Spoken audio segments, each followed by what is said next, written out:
Ahojte všetci, zdravím vás pri tejto novej sérii, kde sa budeme hlavne venovať najčastejšími otázkami na pohovoroch z technickej časti, to znamená, ktoré vám dajú naprogramovať buď priamo tam na mieste alebo nejakým iným spôsobom. V tejto časti si rozoberieme takú krátku, veľmi jednoduchú vec, ktorá sa často objavuje na pohovoroch, a to je, ako spraviť z reťazca, ktorý dostanete, palindrom, to znamená slovo, ktoré sa rovnakým spôsobom píše aj číta aj spredu a aj zozadu. Čiže poďme sa na to pozrieť. Takže prvá vec, ktorú spravíme, bude vlastne, že si otvoríme svoje editory, v ktorých budeme programovať. Ja mám IntelliJ IDEA, vy môžete mať kľudne nejaký iný. No, ja tu mám predpripravenú triedu main, ktorú ale v tomto prípade používať nebudeme. Čiže v tomto source folderi si vytvorím novú triedu, čiže create new Java class. V našom prípade, keďže ideme robiť palindrom, sa trieda bude volať palindrom, čiže palindrome. Dúfam, že sa to takto nejako píše. Dobre. Teraz sa ma opýtalo, či chcem to pridať aj do Gitu. Ja dám, že áno. Dobre. A taktiež v tejto triede by sme chceli mať metódu, ktorá sa bude dať spustiť. Čiže dáme public static void main. A ja to spravím tak cez ideu, cez skratku public, čiže psvm. Toto a dám enter a vytvorí sa mi metóda main, ktorá už je spustiteľná. Tu vidíte taký maličký zelený trojuholník. Keď ho kliknem run palindrom.main, tak sa mi spustí táto trieda a zbehne mi. Dobre, čiže ďalej by som to chcel tak spraviť, že napíše nám palindrom, to znamená, že od začiatku aj od konca, keď prečítame si to slovo, tak bude rovnaké. No a ja by som to chcel spraviť tak, že to bude slovo, alebo teda reťazec, ktoré ja napíšem dole do konzoly cez klávesnicu. Čiže najprv si to môžeme, akože je viac spôsobov, ako zoberiete nejaký input z klávesnice. Ja použijem buffered reader, čiže si vytvoríme novú premennú, ktorá bude typu buffered reader a názov bude mať reader a cez konštruktor new buffered reader si ju vytvoríme a dovnútra nám pôjde new input stream reader a budeme čítať zo system.in. Takto. Bodkočiarka fantázia, toto máme spravené. Ďalšia vec, ktorú potrebujeme spraviť, je, že si z tohto readera prečítame riadok a uložíme si ho do nejakej premennej. Čiže si vytvoríme premennú, ktorá bude typu string a môžeme si ho nazvať, že je to nejaké začiatok, alebo že je to teda nejaké slovo, z ktorého budeme ďalej robiť ten palindrom, čiže ja ho nazvem, že initial word. Initial word. Dobre, ale môžete si ho kľudne nazvať ako chcete. No a do tohto initial word napíšeme reader.readline, aby mi prečítalo riadok. Tu ale vidíme, že mi to počiarklo na červeno.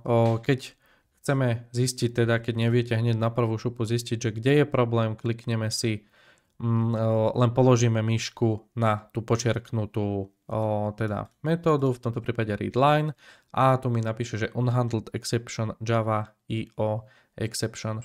Čiže my môžeme to vyriešiť tento problém tak, ako nám ponúka IDEA, čiže tento modrý kliknem add exception to method signature a vidíme, že sa nám zmenilo, že táto metóda main môže hádzať io exception. Ďalej sa tým v tomto prípade nemusíme zaoberať a pokračujeme v písaní kódu. Aby sme to mali všetko pekne uhľadne spravené, ja by som navrhoval, aby sme si spravili ďalšiu metódu, z ktorej dostaneme ten palindrom a teda si ju spravíme mimo metódu main, čiže dáme si, môže to byť statická metóda, dáme private static, bude nám vracať string reťazec a bude sa volať get palindrom a donútra ako parameter si pošleme to naše initial word, čo sme si vytvorili. Čiže sem si môžeme dať string, tento initial word. Dobre. Metodku máme zadeklarovanú, no a teraz si ideme písať telo metódy, ktoré už nám spraví palindrom z tohto našeho slova, ktoré tam pošleme. No a teraz si musíme nejakým spôsobom uvedomiť, že čo chceme od tejto metódy, aby spravila, čo aby nám vrátila. Ja som dostal to prvé slovo na vstupe a nejakým spôsobom k tomuto prvému slovu chcem pripojiť druhé slovo, alebo teda reťazec, ktorý bude mať opačné poradie znakov. Čiže mám prvé slovo, musím si vytvoriť nejakým spôsobom druhé slovo a potom tieto dve slova spojiť. Vytvorím si teda pomocnú nejaké druhé slovo. Môžem si ju nazvať second word string a bude typu, v tomto prípade použijem string builder, pretože on mi dovoluje prácu aj s premennými typu charakter, čo v tomto prípade ja potrebujem. Čiže bude to string builder, tu už nám Java ponúka, výborne, string builder, no a toto slovo, no tu si ho ešte vytvoríme, tak a máme string builder. A teraz v nasledujúcom kroku už asi viete, že budeme potrebovať určite spraviť nejaký for cyklus, v ktorom preiterujeme ten náš počiatočný reťazec a povyberáme si z neho tie znaky, ktoré potrebujeme. Dobre, čiže ideme si vytvoriť ten for cyklus, štandardne for int i. Tá počiatočná dĺžka chceme, aby mala dĺžku toho slova, ktoré nám príde do tejto metódy, to znamená podľa toho prvého slova. Čiže dáme si initial word.length. Výborne, takto. Potom chceme, aby nám to išlo, teda pokiaľ nebude koniec toho reťazca, a chceme dekrementovať toto naše i. Tu mám nejakú chybu, pravdepodobne tuto, takto, výborne. Dobre, tu si spravíme telo našeho for cyklu a ešte hneď vysvetlím, že čo sa tu konkrétne bude diať.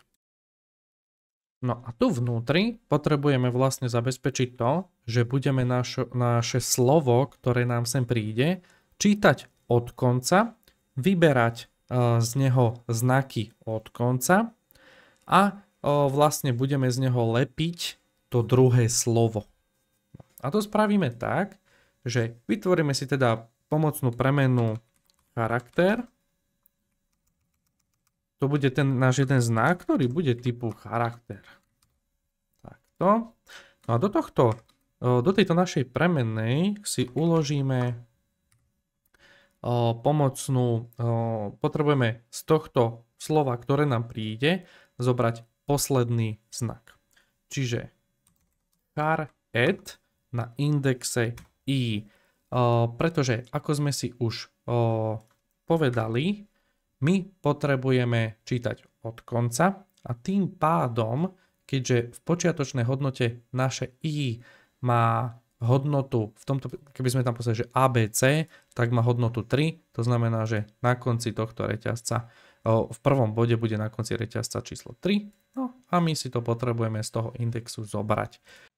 V tomto prípade tu máme ale problém, a to taký, že v prípade, že by sme sem poslali slovo ABC, tak naša dĺžka toho slova, toto, čo som teraz označil, nám vráti 3. No. A problém je, že ja, keď sa chcem pozrieť na char add index 3, tak mi tam nenájde nič, pretože sa začína počítať od 0, čiže 0, 1, 2. Čiže posledný znak v tomto prípade bude 2 a nie 3. Čiže my si tu spravíme takú malinkú korekciu a to, že túto veľkosť zmenšíme o 1. No a v tomto prípade by tu malo byť všetko v poriadku. Čiže už nám tu ani IDEA nepíše, že je nejaký problém a my môžeme pokračovať ďalej.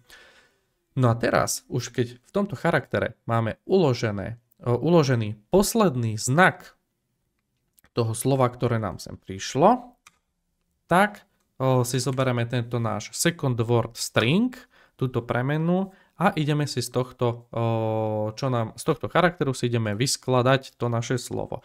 Čiže v prvom bode do tohto appendneme, to znamená pripojíme tento charakter.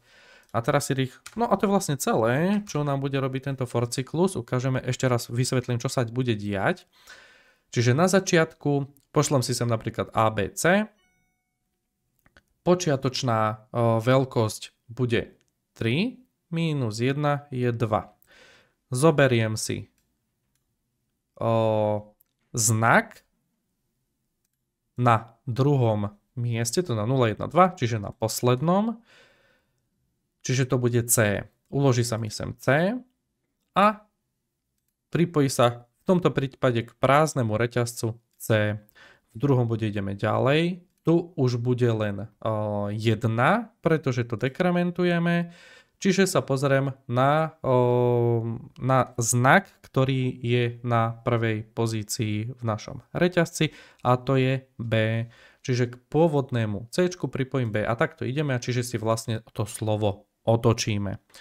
Dobre, no a na konci už po tomto for cykle, keď už máme vyskladané to druhé slovo, tak potrebujeme to druhé slovo pripojiť k tomu prvému, aby sme dostali teda už ten palindrom.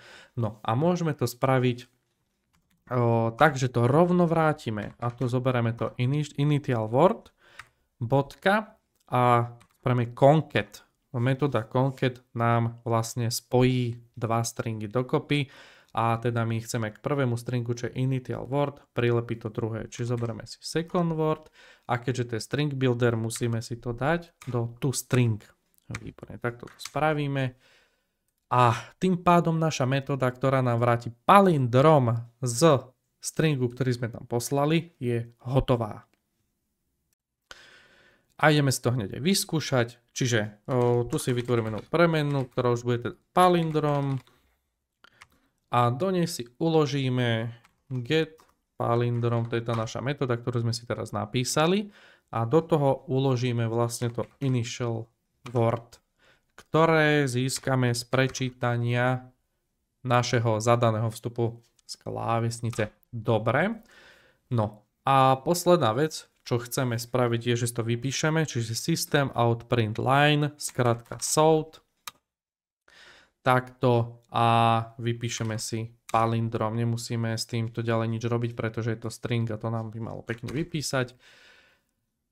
Takže to je všetko, ideme to vyskúšať. Vyskúšame to tak, že tu kliknite na tento zelený trojuholníček, spustí sa to. Teraz my musíme napísať sem do konzoly ten reťazec, ktorý chceme. Ja napíšem ten, o ktorom som hovoril, napríklad ABC, Enter a napísal nám to ABC, CBA a vidíme, že je to palindrom. Vlastne ono spojilo to prvé slovo, ktoré som tam poslal, ABC, otočilo ho opačne, z toho vytvorilo druhé slovo a prilepilo ich. Čiže vidíte, že na pár riadkov a máme to spravené. No a to je na túto časť všetko. Pokiaľ sa vám video páčilo, prosím dajte like alebo prípadne odber a ja sa na vás budem tešiť pri ďalšom videu. Čaute.